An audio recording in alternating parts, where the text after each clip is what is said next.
সাদা কিংবা রঙিন কাপড়ের উপর কলমের দাগ পড়লে সেটা ম্যাজিকের মতো কিভাবে ভ্যানিশ করে ফেলবেন সেটার পদ্ধতি আজকে আমি দেখাবো। এই দেখেন, একটা কলমের দাগ দিলাম, আপনাদের চোখের সামনে দাগটা দিয়ে নিলাম, দেখছেন তো, একদম সাদা কাপড়ের উপর। এটাকে এখন কি করবেন, আপনার বাসায় থাকা হেক্সিসল দিয়ে কয়েক ফোঁটা এই কলমের দাগের উপরে দিয়ে দিবেন। এই দেখেন, আমি কলমের দাগের উপরে হেক্সিসল দিতেছি কয়েক ফোঁটা, ঠিক পরিমাণ মতো দিবেন।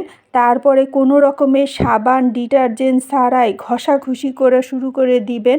দেখেন, আলতোভাবেও দিতে পারেন, কড়াভাবেও দিতে পারেন, কোনো রকমের সাবান লাগবে না, পানি লাগবে না, কিচ্ছু লাগবে না। দেখেন, ম্যাজিকের মতো ভ্যানিশ হয়ে গেছে।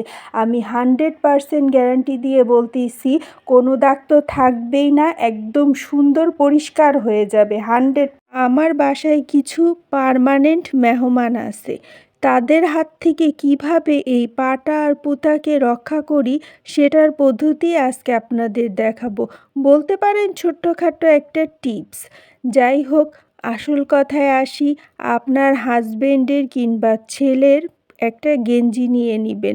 সেই গেঞ্জিটাকে এই পাটা আর পুঁতাকে খুব সুন্দর করে ঢেকে দিবেন। একটু ফিটিং করে নিয়েন, এতে দেখতেও খুব সুন্দর লাগবে। আর আমি আমার ছেলের ভালো একটা পুরানো গেঞ্জি নিয়ে নিচ্ছি। গেঞ্জিটা নষ্ট হয়ে গেলে এটা আবার ধুয়ে অন্য একটা গেঞ্জি দিয়ে দেই, এতে দেখতেও সুন্দর লাগে, আবার আমার পাটা আর পুঁতা মেহমানদের হাত থেকে রক্ষাও পায়, আর ব্যবহার করার সময়ও আমি ভালো লাগে। রোজা রেখে যাদের রসুন ছুলতে অনেক বেশি কষ্ট হয় তাদের জন্য সহজ সমাধান। রসুনগুলো কিছুক্ষণ পানির মধ্যে ভিজিয়ে রাখবেন। আপনার আঙ্গুলের কোনো নখেরও প্রয়োজন হবে না, সামান্য একটু গুঁতা দিবেন, দেখবেন সব রসুনের খোসা আস্তে করে বের হয়ে চলে আসতেছে। ইফতারি মানে ভাজাভাজি, আর এই ভাজাভাজি কি ইলেকট্রিক চুলায় করা যায়? গ্যাস নাই, কি যে আস্তে আস্তে ইলেকট্রিক চুলায় ভাজাভাজি হয়, ভালোই লাগে না। তাই বিকল্প একটা ব্যবস্থা করছি। মাটির টপ আছে না, সেই টপের মধ্যে গ্যাসের বার্নার দিয়ে এই যে টুকরা টুকরা কাপড় কেটে নিছি, তারপরে এর মধ্যে দিছি হালকা একটু কেরোসিনের তেল দিবেন, দেখবেন দাউ দাউ করে আগুন জ্বলতিছে। মানে একদম মাটির চুলার রান্নার স্বাদ, এত মজা। হালকা একটু ধোয়া হয়। এই যে দেখেন, আগুন জ্বলে গেছে, আমার ভাজাভাজিও শুরু হয়ে গেছে। আলুর চপ ভাজতেছি প্রথমে, মানে এত মজা লাগে। আর হ্যাঁ, বাড়িওয়ালার কথা বলতেছেন, বাড়িওয়ালা কি দেখতে আসতেছে? আমি তো মাত্র 1 মাস ভাজবো, আর প্রতিদিন তো আর ভাজাভাজি খাবো না।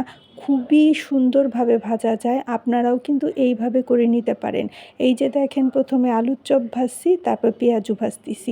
আমার এই পদ্ধতিটা কেমন লাগলো সবাই জানায়। পেঁয়াজ কুটতে গেলে এমন কেউ নাই যে তার চোখ দিয়ে পানি আসে না, সবাই কান্নাকাটি করে একদম শেষ।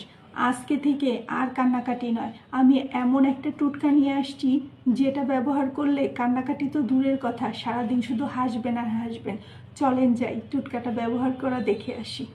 ফ্রিজটা খুলে ঠিক এই রকম করে রেখে দিবেন, আপনার যতটুকু প্রয়োজন ততটুকু, যতক্ষণ পর্যন্ত ঠান্ডা না হয় ততক্ষণ পর্যন্ত এভাবেই রেখে দিবেন। তারপর ফ্রিজ থেকে তারপরে এই রকম একটা পাত্রের মধ্যে কিছুক্ষণ পেঁয়াজগুলোকে ভিজিয়ে রেখে কাটাকাটি শুরু করে দিবেন। চোখের পানি তো দূরের কথা, নাকের পানিও আসবে না, আমি 100% গ্যারান্টি দিয়ে বলছি।